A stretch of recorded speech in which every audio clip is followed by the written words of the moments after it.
Good morning, everyone. We're going to resume the program now. Thank you for joining me for this next portion of the day. If we haven't met, I'm Lorenza. I facilitate Sustain Dane's education workshops, and I use she, her pronouns. Working with many of you, I see so many familiar faces here today, and I'm so happy to say that I've been able to work with many of you on your sustainability goals over the years, and it's really been so rewarding for the 3 years that I've had this position. And we hope that the stories that we're sharing in this next portion will help you learn more about what's happening locally to reach our climate goals, and also inspire you to begin or continue your own sustainability journey.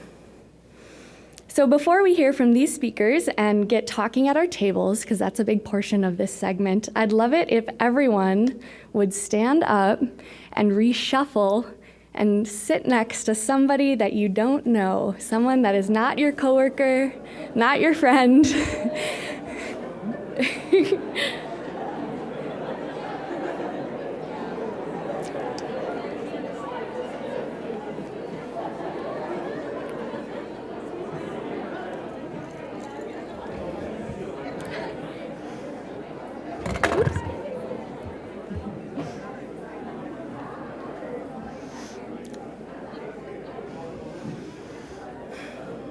Okay, so as you're moving, I'll keep going with my notes here.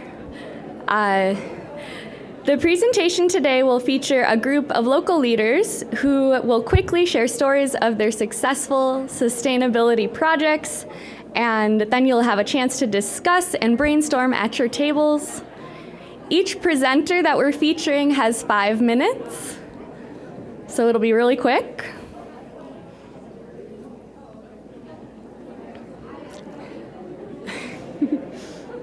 Thank you for so wholeheartedly taking that direction. I love it. I love it. We got some brave people in the room. Meet somebody new. That's what this is about.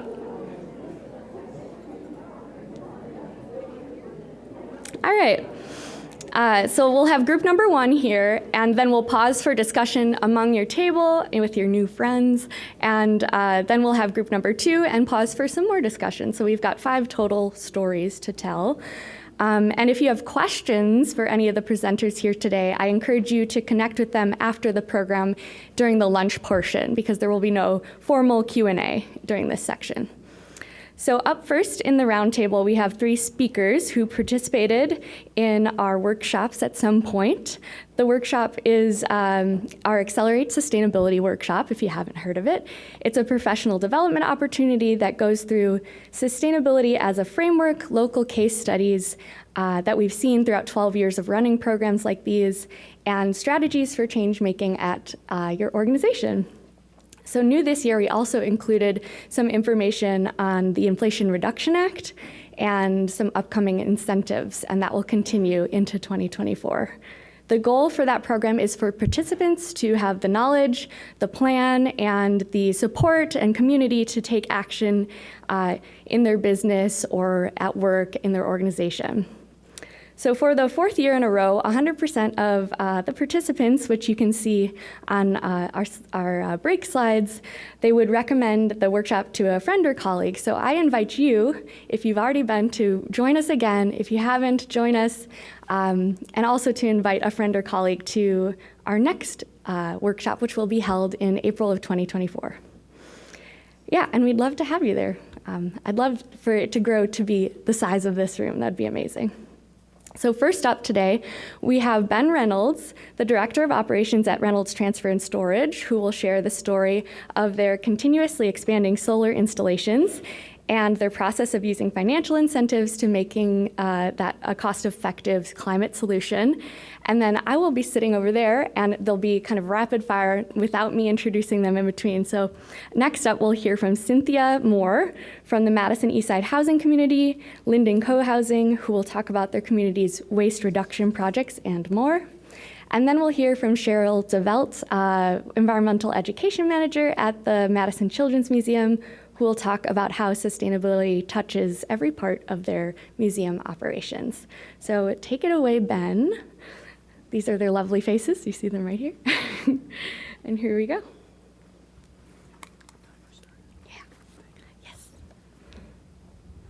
Good morning, everybody. Thank you for the invite to speak here today. This is very exciting.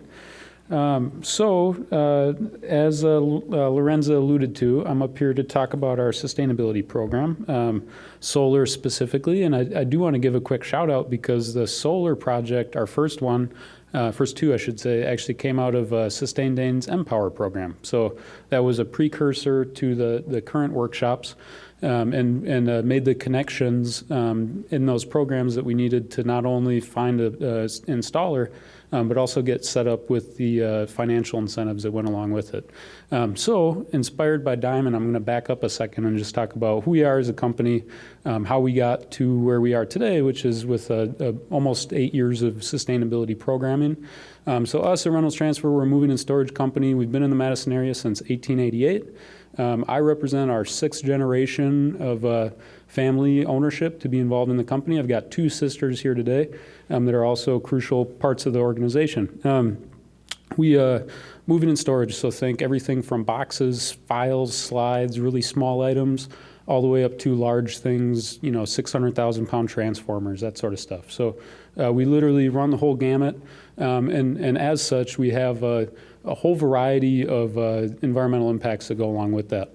I'd say roughly 80% of our carbon emissions come from our trucking fleet, and those are tied directly to our revenues. So it's very hard to decouple our overall emissions with the company overall, because every gallon of diesel we burn, we're generally making money off of. And unfortunately, there's not great environmental, switches at the moment to replace heavy-duty trucking with anything but diesel. So for all those in the room, I really hope that somebody has great ideas for how to accelerate that change, because currently there's not great options out there. But that gets me to solar. So we look at our buildings. We've got around 270,000 square feet of storage space in the Madison area. Each building obviously has an environmental impact. It's drawing electricity load, gas load for heating. So we view that as kind of overhead emissions. And so that's about 20% of our overall emissions, and also the low-hanging fruit in terms of finding ways to decouple the emissions from the actual revenue itself. So we started with solar. Our first 2 arrays we put on back in 2015, and I actually crunched the numbers yesterday. Those are running about $3,800 a year in savings, which means that they're right around paying themselves off. Just back of the envelope math, put it at another 6 months to a year, and then those should be fully paid off at right around that 8-9 year mark after the initial investment. We paid, I think, $61,000 a year, or $61,000 per array for each one of them. We've received 30% ITC credit, which is right around $20,000, and then we received another, I think it was about $14,000 in Focus on Energy financing, so $7,000 for each one. So obviously the incentives really accelerated that payback period. It would be much harder for us as a company that's used to seeing 5 to 7 year payback to actually look at an investment like this if it was a 15-year payback instead of a 8 to 10 year payback. So highly recommend, if you're looking at something like this, to take advantage of the incentives. Okay, so that's the numbers, that's the boring part, right? I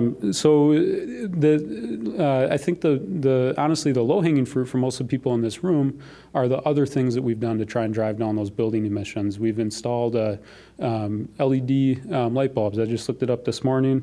We put in 1,900 light bulbs throughout our various buildings in the last 5 years. We did an initial switch from incandescent to fluorescent back in 2014 and 15, and we just switched out all those fluorescents for LED bulbs in 2019 through 2021. We also did heating upgrades. Those are really, really fast payback period. If anybody in this room is just thinking, how do I get started in sustainability? I highly recommend looking around your house or your place of business and just figuring out how to improve your envelope and seal up your building better against the elements. We calculated about a 9-month payback for most of those initiatives. So just really fast payback period. And then we've also done things like compost as a way to further help drive down just the emissions of our operations. All that said, I think that's the kind of just the math portion of our sustainability program. When I think about the things that I really enjoy talking about, and what it really I'm most proud of about what we're doing, we really make an effort to reach out and serve the community more generally, not just the people who pay us. So one of our most important programs that we have going is with the Road Home of Dane County. We work into our routes with our trucks, pickups of donated furniture. So there's a program where you can go onto our website, fill out a form, send in pictures of the furniture you want to donate, and we'll pick it up, work it into our route, bring it back to our warehouse, or deliver it directly to recently rehomed families who lost their furniture as part of the homelessness process. And then, oh, thank you. So I just looked up this morning. We did 57 families so far this year. So it's again one of my favorite things, because we're not only picking up donated furniture, but we're making sure that it's saving people money and getting sent to people who need it right away. We also work with a group called Open Doors for Refugees. That was again just a very low-hanging fruit project. We had 2 empty storage containers in the back of one of our buildings. They needed storage space.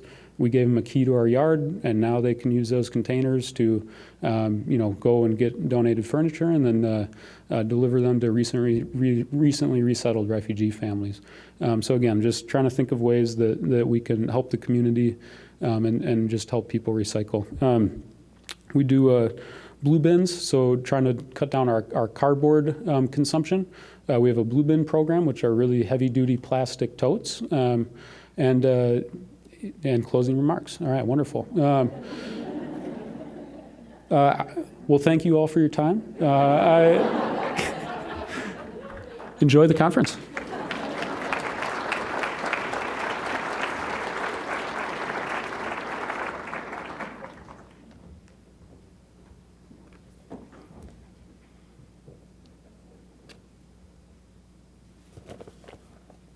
Okay, good morning. It's great to be here today. I'm representing Linden Co-Housing, along with 2 of my other members from the community. We've been asked to provide a brief overview of sustainable activities that we've established at our community. And in brief, this is the story of us, and we hearken to the community, you. So what is Linden? Linden is, is an environmentally conscious community. We have 45 individual condos, but they're all co-located within the same building. We have a total population of about 80 people, and the age range goes from about 2 to 80. Sustainable living is something that we strive for every day. And our small Sustainable Living Committee provides leadership and initiative to engage, educate, and motivate our members. Being a small and cohesive community, I admit we have an advantage in developing and maintaining projects, but we're hoping that by sharing with you what we're working on might give others ideas to do similar things in their environments. We'd be happy to talk to you about these at a later time. So what are we working on? Well, we have a set of reuse recycling shelves. We set up racks in our garage to encourage reuse and recycling of commonly used items. Shelves are very visible, they're accessible, and they're labeled to encourage use.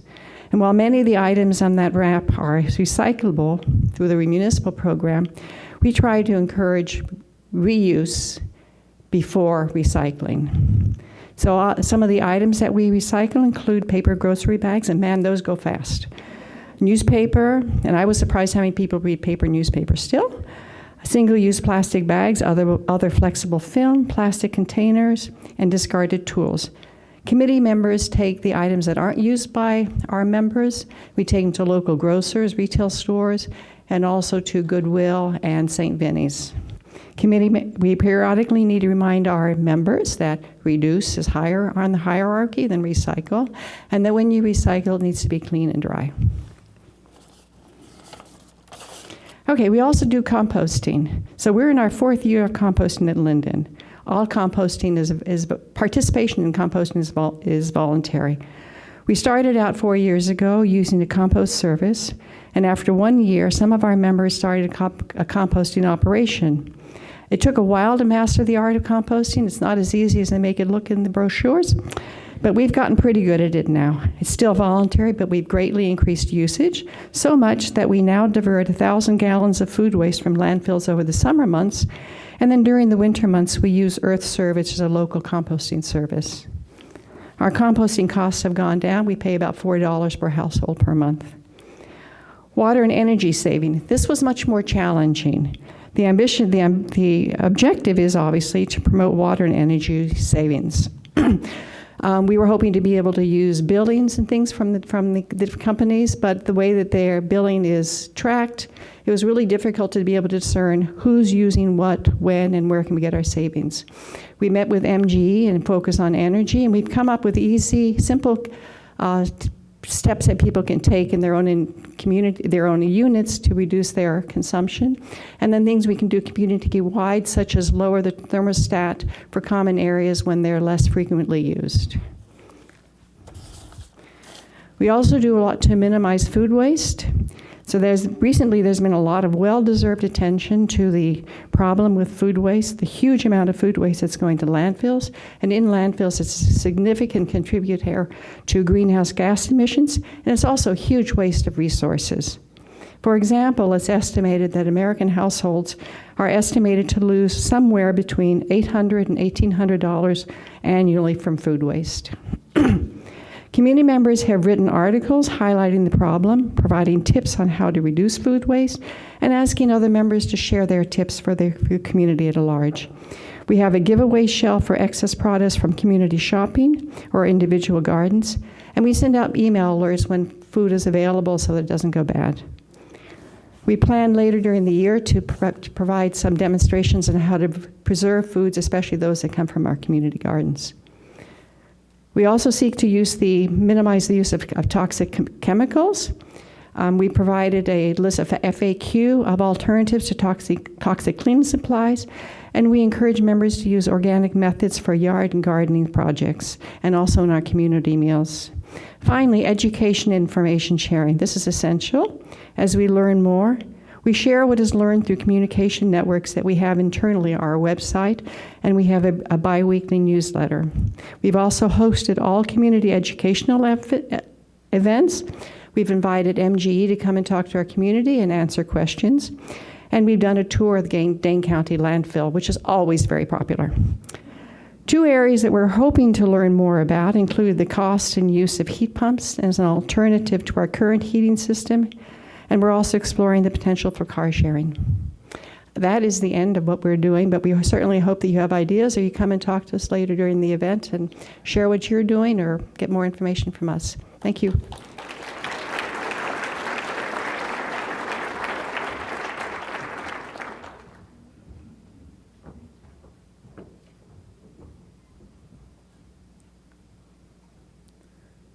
Oh, good, it's up. Thank you for having me here today. We're really excited. I'm from the Madison Children's Museum. I guess I should use this. And I'm here to talk to you guys about our strategic plan sustainability initiatives. We are a LEED Gold certified building. We use sustainability as a thread in everything that we do, from our operations to our building renovation. When we originally bought our building, it was built for more floors, so we put a green rooftop on the building where we have pollinator gardens, organic gardens, live chickens, and we can do a lot of organic gardening, permaculture, and educational programs using the foods that grow up there and help encourage kids to have healthy eating habits. Throughout the museums, we try to immerse children in sustainability so it just becomes part of their natural life so that we can nurture empathy, model replicable best practices, help them have more intentional ways of being, and that it can help lead them into these new eras of climate change and climate resilience. So some of the things we do at the museum is we have a green team. We've done departmental audits. With those, we have low-hanging fruit, things that we can do right away, like composting, educational composting, vermiculture composting. We use green box for our lunch area so we can compost those foods. We've done internal trash audits where we dump out the trash. We've worked with kids to do the audits where they weigh and we sort what gets into the trash to see if the trash is being handled the right way, and they get to see how that process works. We have a lunchbox that's fully accessible. It's made from gleaned food by Chef Dave, and people can pay what you can, so it's a fully accessible food model. If you can't pay anything, you can still eat. Throughout the museum, when we build exhibits, we work with local materials, natural materials, materials that are reused or recycled, and things with low embodied energy. Whenever we're designing an exhibit, which we are right now, we work really hard to use materials that are not only locally sourced, but ways that they don't go back into the landfill. Can we compost what we build? Can we recycle it? Can we reuse it in ways throughout the museum, or give it away once it's done so it doesn't go into the landfill? Our hope is that as children are exploring the museum and they become just immersed in the sustainability and all the threads of what we do, that then they can go home and adopt those behaviors in their life and grow up and be conservationists. There's been a lot of studies that have been done that when children have experiences in nature, positive experience in nature, that they grow up and they help take care of their environment. And if you talk about climate change, they can get climate anxiety, but it's really about all of those positive experiences. This morning, what I got out of our meetings when we were talking about sustainability and how we became sustainable, it was almost everyone at the table, it happened sometime in their childhood because of something they did outdoors. And so even over COVID, we decided we needed more outdoor spaces to get children outdoors. So we moved a log cabin to Reynolds Storage. They took it on East Wash for about 6 months. We tore down a 2-story parking lot. We brought it right down to the ground. We planted a food forest. We have fruit trees. We have an herb garden. We have vegetable gardens in which through educational programs, we harvest that food with the kids. We might make strawberry ice cream where they have to hand crank it.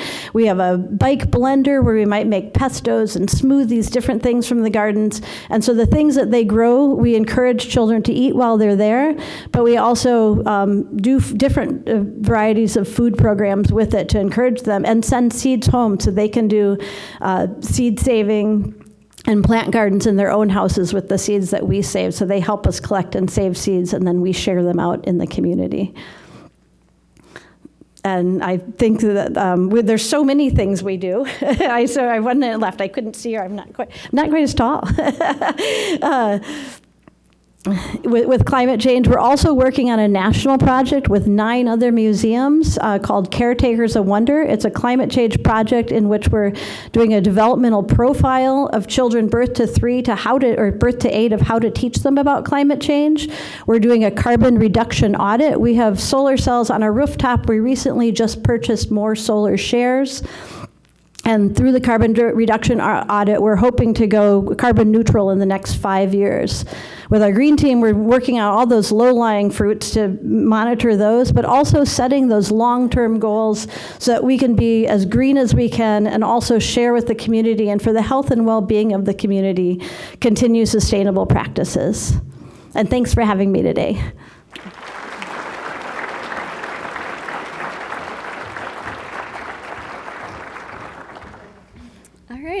So thank you so much to all 3 of our lovely speakers for those great presentations. Very fast, I know, but you fit so much in there. For this first discussion portion, I'd like you at your tables with your new friends to chat with your neighbors about what sustainability initiative you already are working on, or you're a part of, or that if you're not working on one, that you appreciate in the community. Your community can be at work, it can be in your neighborhood, faith group, at home even, etc., whatever you define your community as. And for example, I personally appreciate the new Metro Transit bus stops that rolled out in June. They help me travel to work and to all my things in a lower impact way. So that would be my answer and what I'd talk about with my table. So you'll have 15 minutes about, and I'll call you back for a second round of speakers and then a second discussion session after that. And just one note before we get started, for these discussions, we would like to make sure that everyone has time to share. So just be aware of your balancing listening with talking at your table. All right, thanks.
just a quick heads up. In between you will be going to the next slide. You go first. I go first. Okay. Yeah, Sounds good. conclude. So, yeah. Great. All right. Thanks. Cool. Yeah, and take some water.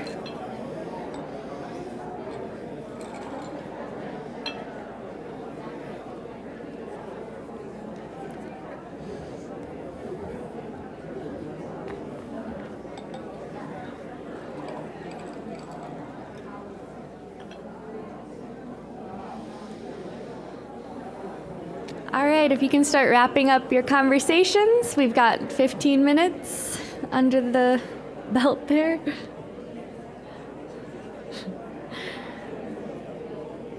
Just like finish up your sentence, and we'll move on to our next segment.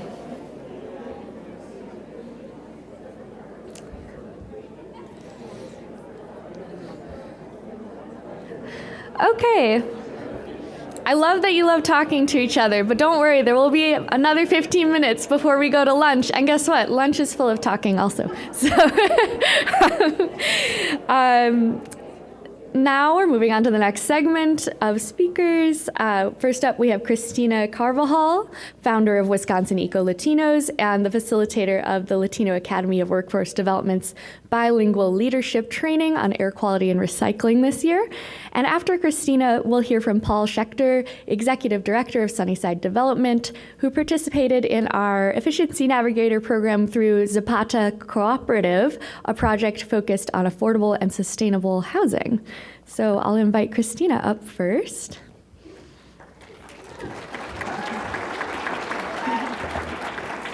Hello, good crowd.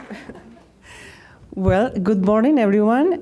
Thank you so much for inviting me. I'm really happy to be here. I'm going to be talking about a program that we work with the Latino Academy on their bilingual leadership program with the support of the Sustain Dane. This year, it was focused on air quality awareness and monitoring. We had 10 students from the Latino community. The program was hybrid. We had some in person and some online. And this program had 3 phases. The first was learning. We learned with the students, everything that had to do with air quality. The basic concepts of air pollution, what are the contaminants, the effect on the human health, and the sources of air pollution, why fossil fuel burning is contaminating our air, and how is it affecting our health. So after this, we studied also who are the vulnerable population, who is the people that is more affected by air pollution. We need to understand that minorities and people of color, as our speakers previously said, are more likely to be exposed to bad air quality than others. And this is an environmental justice issue. So we needed to make sure people understood all these concepts, and later on we focus on a particular contaminant, which is particularly a fine particle matter, specifically PM 2.5. So we explain all the science. We study all the science behind this contaminant. How it can be devastating. The effects of a fine particle matter can be devastating on the health of people, pregnant women, children, people with underlying health conditions, and it can lead to heart and lung disease. These can generate environmental burden and economic burden too, because if people is sick, they can go to work, so our students were quite impacted by learning all these issues. And we made sure to connect all this information with the air quality alerts that are issued by the DNR. why is it important to follow the guidelines? And if they hear that there is what it means to have a yellow or green alert on air quality, and what can they do to reduce exposure. So this led us to the need, the importance to monitor particulate matter. So this led us to the second phase of the program, that was installing purple air monitors. So we helped the students install 7 purple air monitors. These monitors are connected to the internet, and they offer real-time data on their map on their website. So students could follow the data. We helped them choose where they were going to install the monitors. We focused on areas that were that had high environmental justice index by the EPA, and we helped them monitor the data. So the next part of the project was outreach. So it was important that they were, everything they learned, they were going to talk to, they completed 4 outreach projects. And they were really happy, to go and teach everything they've learned to their community, family members, neighbors, people in their workplace, and so on. They even did a radio presentation, to talk about in the Latino Spanish-speaking media, to talk about what they have learned. All this was happening when Wisconsin was being affected by the wildfires of Canada. And the students saw how the monitors went from green to purple. They experienced firsthand, the urgency to take action to reduce exposure and to reduce air pollution. The common perception from all of them was, I didn't know anything about this.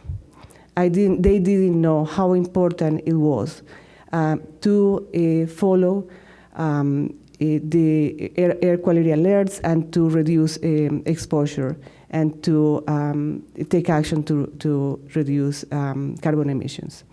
Well, my time is up. If you have more questions and you want to talk and learn more about this program, please come and talk to me. Thank you so much.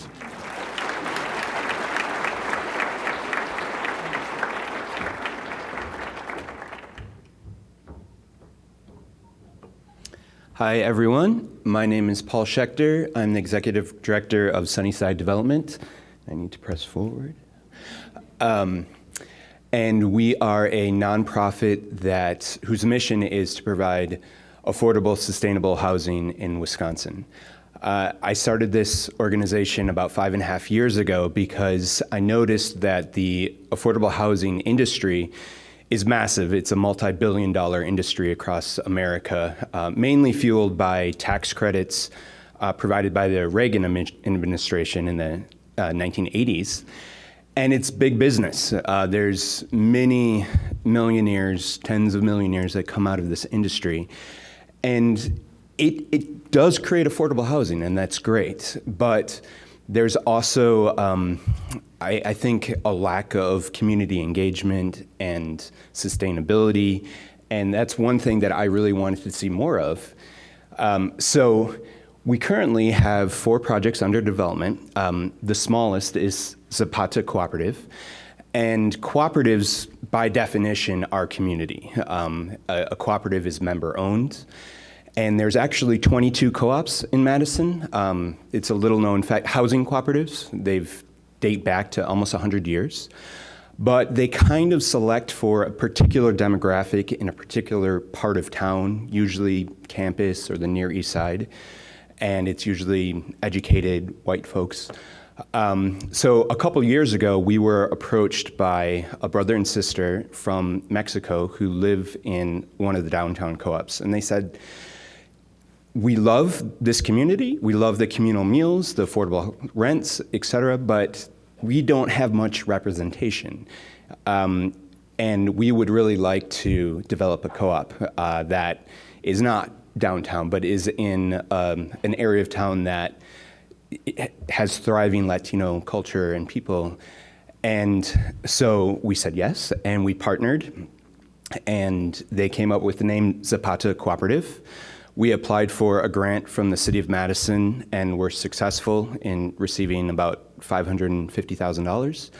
And then we also got money from a community development financial institution called Shared Capital, which only provides money to co-ops. And those were the only two sources. There's not tax credits, there's not sort of the big money investments. And the city gave us a special opportunity. It's called License to Hunt, which allows us about a year to go look across the market for the proper place. So we started out, it was a hard effort. I think we put in 2 or 3 offers on great potential co-ops, but this was before skyrocketing interest rates, and there was a lot of tough competition, and we weren't successful. Until finally we found this sort of strange property on the south side of Madison where the previous owner was attempting to make kind of a McMansion. The before picture is not very pretty. He wasn't successful, but inside there's jetted tubs, heated floors. It has the feel for trying to start down that path. There's also 6 garages. So I guess folks needed extra space for their jet skis or whatever. But 1 minute left, so I should hurry. We bought the property and are now converting it into a very low carbon 12-unit housing cooperative. As you can see, we're mid-construction right now. There's a 10.8 kW solar panel on the roof, and that was provided by Full Spectrum Solar. We also got help, as was mentioned, from the Efficiency Navigator program to add insulation. We're having a very sophisticated heat pump system installed. And sort of looking behind the scenes, obviously the previous owner was really focused on the looks of it, and there's big gaps in the insulation and everything else. So we're truly changing what would be a very inefficient McMansion type house into housing for undocumented immigrants and those who don't traditionally receive housing in the co-op community. One other quick thing I want to point out is we have another project in Stoughton, and I was fortunate enough to meet several folks from the Stoughton community earlier today, including the mayor. And fortunately for us, we received a very sizable grant from the Inflation Reduction Act to implement a high level of green certification. It's called the International Living Futures Institute certification, and there's 92 units, and we will be charged with bringing the entire complex down to 0 carbon. So it's a $5.5 million grant, and we'll be starting in January. So we're excited about that as well. Thanks.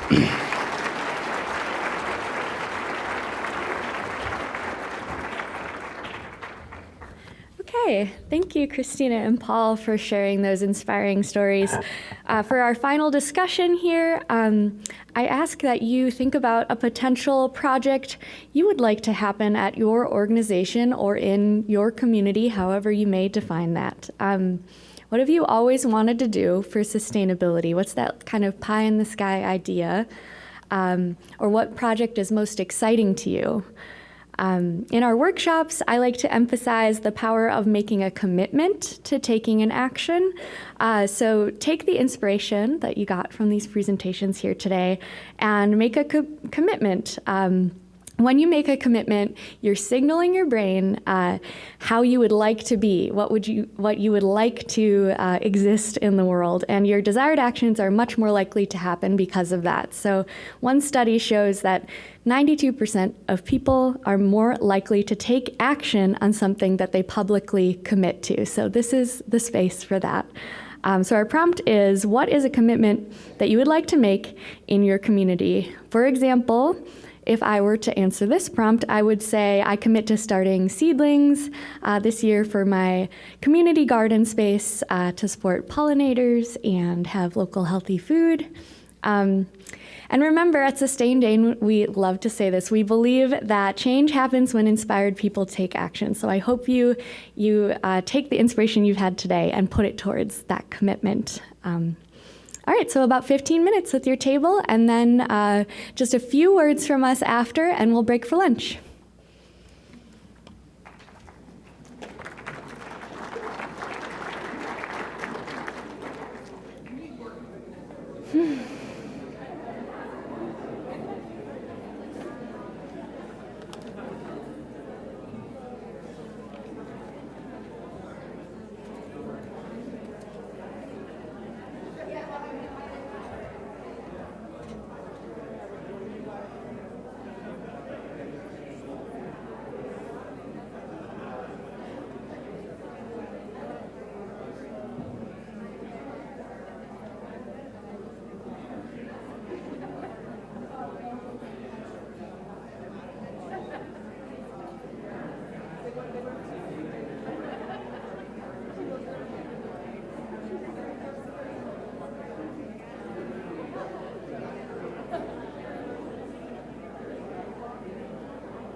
All right, if you could finish up your final sentence, your final thought.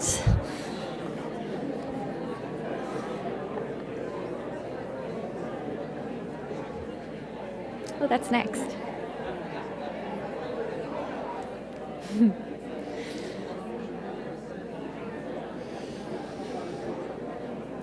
Okay, that was 15 minutes. Thank you so much for,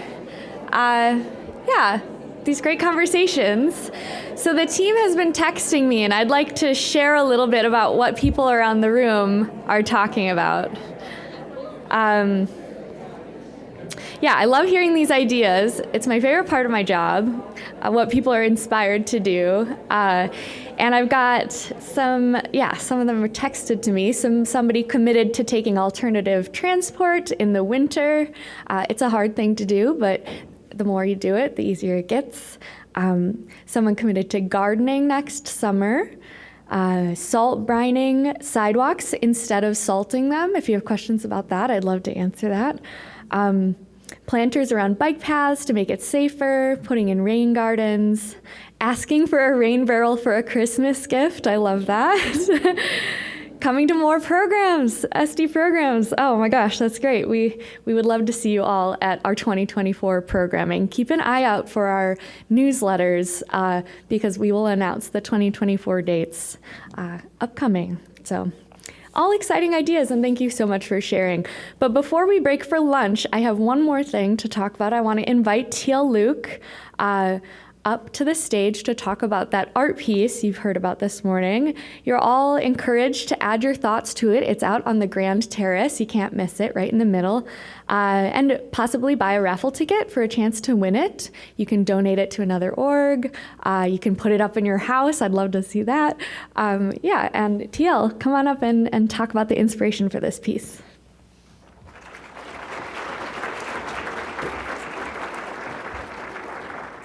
Hi, guys. Can you hear me okay?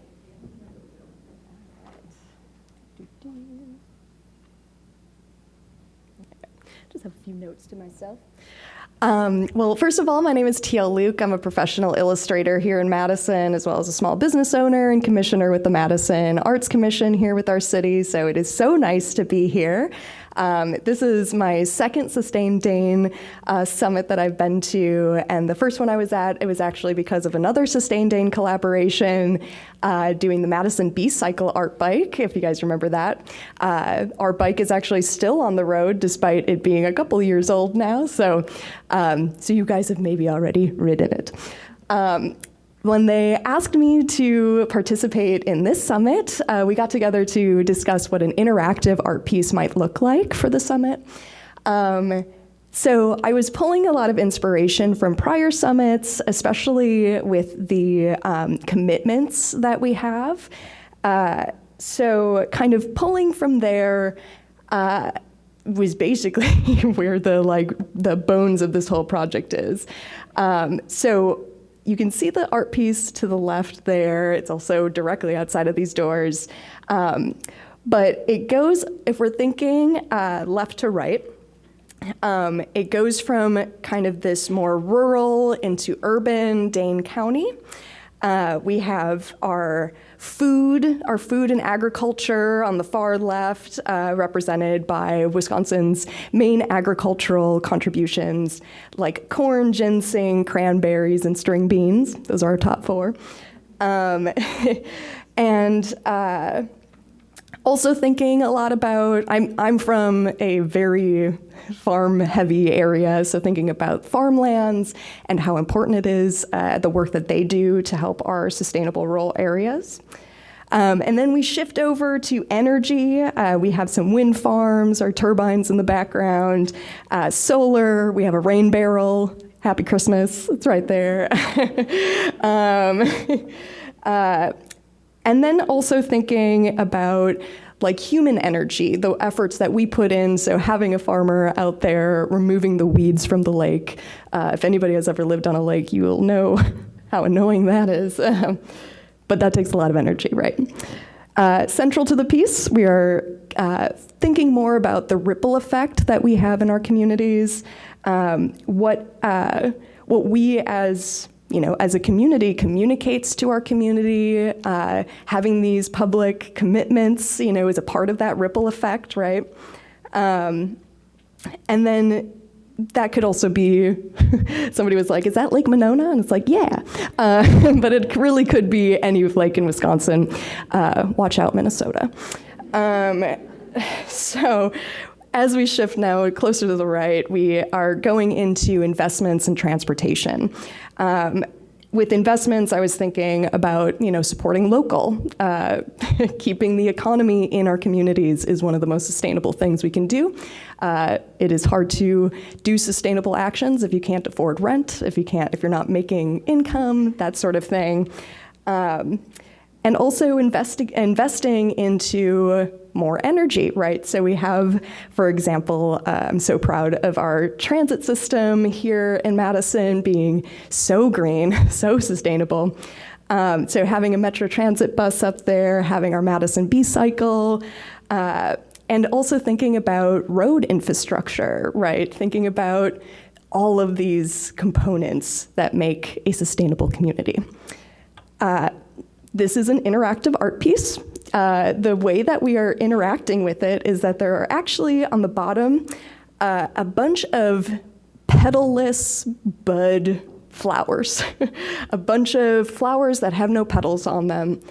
And what you guys are contributing is there are 2 prompts and petals. You guys are contributing the petals. I'm going to read you the prompts really quick. Bet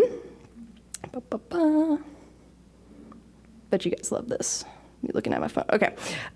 So one prompt is, what makes our community healthier, more equitable, and more resilient? Or what climate actions inspire you? So there's room for like a sentence or so on these petals. And what you're doing is the piece itself is canvas wrapped in sheet metal, and there are magnets on the table, so you can magnetize your petals to these empty buds. And in a way, you are then finishing the piece with me. So this is an unfinished piece in the same way that sustainability is sort of an unfinished project here in our lives. And the only way that we make a beautiful garden, make a beautiful sustainable metaphor, is to add the petals to the garden, right? So we are the ones that are contributing the most. We are required for this work and this action. And so you are going to be joining me in making a bunch of flowers. Yeah, that's that. I will be at the table and happy to explain more. And yeah, thank you so much for contributing and participating and collaborating with me today. Thank you. All right, that concludes this segment. So thanks again to everyone for participating. And lunch is next. Stay tuned this afternoon to hear about 2 transformative local projects, the Lake Monona Waterfront Redesign and the Dane County Office of Waste and Renewable Sustainability Campus. And that will be at 1 p.m. So go get lunch and enjoy.